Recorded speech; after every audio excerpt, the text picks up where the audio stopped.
Dikkat! Bunu yaptıysanız evinizde doğalgaz patlaması olabilir. Şimdi değerli takipçilerim, biliyorsunuz bir hafta 10 gündür İstanbul'da 2 tane doğalgaz patlaması oldu. Bunlarla ilgili doğalgaz patlaması neden olurla ilgili size teknik bilgiler vereceğim. Bunun en büyük sebebi, en büyük olasılıklarından biri, bakın şurada hava muhafazamız var. Görüyorsunuz. Buradan sürekli temiz hava gelir. Özellikle kışın daha net soğuk hava geldiği için, dışarıdaki ortam soğuk olduğu için daha net anlarsınız. Burada hava muhafazamızı genelde kullanıcılar, biz gittiğimiz zaman görüyoruz. Bunu bantlıyorlar veya kapatıyorlar. Oraya karton sıkıştırıyorlar içini. Hani o kışın özellikle soğuk hava gelip de ev soğumasın diye bu işlemi yapıyorlar. Eğer bu işlemi yaptıysanız hemen o işlemi tekrar düzeltin. Oradan hava kanalını açın. Temiz hava gelsin. Eğer bunu bu şekilde yaptıysanız evinizde doğalgaz patlaması, Allah korusun, olabilir. Eğer ki kombinizde veya doğalgazınızda, ocağınızda herhangi bir gaz kaçağı olduğu zaman oradan sürekli temiz hava gelerek ve aynı zamanda bu gazınız oradan dışarıya çıkarak sıkışmamasını sağlıyor içerisinde. Ya evin içerisinde gazın sıkışmamasını sağlıyor. Gaz sıkışmadığı için de doğal olarak patlamasını %80'lere kadar önlemiş oluyorsunuz. Buna çok dikkat edin. Kesinlikle bu muhafazayı açmayın. Yani bu muhafaza sizin için çok basit, ya bu hiçbir önemi yok. Ha, boşu boşuna buraya bunu takmışlar buraya işte gibi düşünmeyin.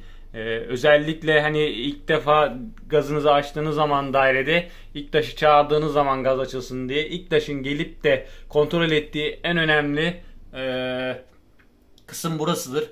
Eğer ki diyelim ki burada genelde camlarda olur bizim orada. Bu camlarda şöyle yuvarlak bir şekilde deliklidir. Böyle temiz hava gelir.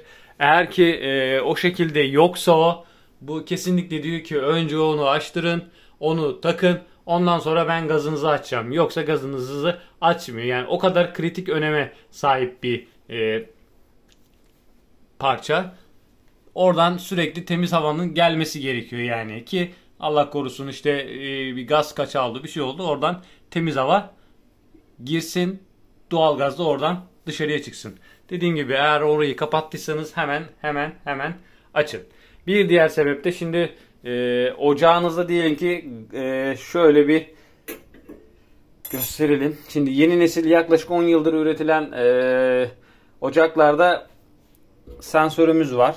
Gaz emniyet sensörü, bakın şöyle.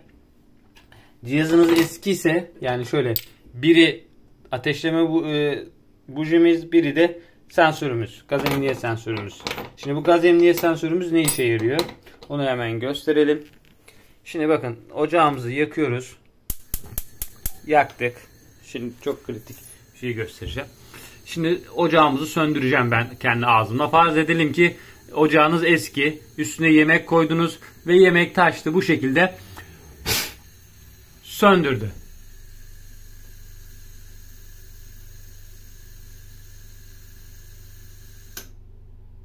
Bakın şu anda cihazımızın musluktan gazı açık ama gaz sensörümüz ısı algılaması geçtiği için, yani biz söndürdüğümüz için bu da buradaki sensörümüzde, biraz önce gösterdiğim sensör de soğuduğu için yaklaşık 30-40 saniye sonra otomatikmen musluk yolunda bobinimiz var. O bobinle gazın buraya, yani ocağa gelmesini kapatıyor.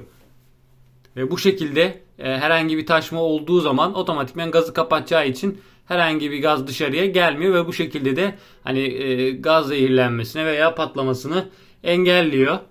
Zaten dediğim gibi yaklaşık bir 10 yıldır üretilen tüm cihazlarda bu hemen hemen standart olarak olması gerekiyor. Bakın şu anda normalde açık ama herhangi bir gazımız gelmiyor. Bakın şöyle basalım, sesini zaten duyacaksınız. Gördüğünüz gibi şu an açık olmasına rağmen gazını vermiyor. Eğer sizin de ocağınız eskiyse maalesef bu sensör olmadığı için böyle yemek taşması falan olduğu zaman maalesef işte içeriye gaz birikiyor. hava muhafazasını da kapattıysanız, biraz önce gösterdiğim bunu da kapattıysanız maalesef kötü sonuçlara yol açabiliyor. İşte patlamalar, yangınlar gibi durumlara yol açabiliyor.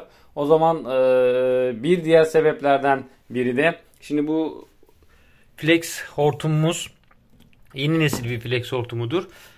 Dışı yanmalara, içi de delinmelere karşı korumalıdır yani. Şimdi eski, eğer flex hortumunuz bu şekilde, ocak flex hortumunuz bu şekildeyse, demirse, yani eski tipse, maalesef onlarda bu şekilde delinmelerden dolayı gaz kaçağı olayı olabiliyor. Buna dikkat edin. Eğer ki baktığınız çok eskiyse veya hani böyle gaz kokusu şüpheniz varsa mutlaka onu değiştirin. Yeni nesil bu şekilde yeni flex hortumla değiştirin. Bunlar dediğim gibi hem ısıya da dayanıklı oldukları için hani yanma gibi bir durum da olmaz sıcaklık gördüğü zaman. Bir diğer sebep de işte kombinizdeki aynı şekilde flex hortumunuzda bir kaçak olursa, çok çok düşük bir ihtimal kombinizde bir kaçak olursa veya işte ocağınızda herhangi bir musluğunda veya diğer bir sebepten bağlantı girişlerinde bir gaz kaçağı olursa ondan kaynaklı da olabiliyor. Ama dediğim gibi işte bu muhafazayı kapattıysanız zaten siz yangına, kötü şeylere davetiye çıkartıyorsunuz. Kesinlikle bu muhafazayı kesinlikle üstüne basa basa söylüyorum, kapatmayın. Önemsiz, lüzumsuz bir şey değildir bu. Çok çok kritik bir öneme sahiptir. Lütfen ama lütfen burayı kapatmayın. Ağzını işte bantlamayın, şey yapmayın. Oradan temiz hava gelsin. Kışın belki birazcık soğukluk gelebilir. Tamam, katılıyorum. Ama bu sizin ailenizin sağlığı için önemli. Yani öbür türlü Allah korusun işte zehirlenme dense bu şekilde oradan birazcık soğuk havanın gelmesini tercih ederim yani. Buna dikkat edin, bu şeylere. Bu şekilde bunlara dikkat ederseniz Allah korusun böyle kötü şeylere yol açılmaz. Genelde doğalgaz patlamaların teknik olarak sebeplerinde bunlardandı. En çok da dediğim gibi bu hava muhafazasından kaynaklı olabiliyor. Bunlara dikkat edin. Bizi takip etmeye devam edin. Yorumlar kısmına yorum yaparak siz de daha çok kullanıcıya ulaşmasını sağlayabilirsiniz.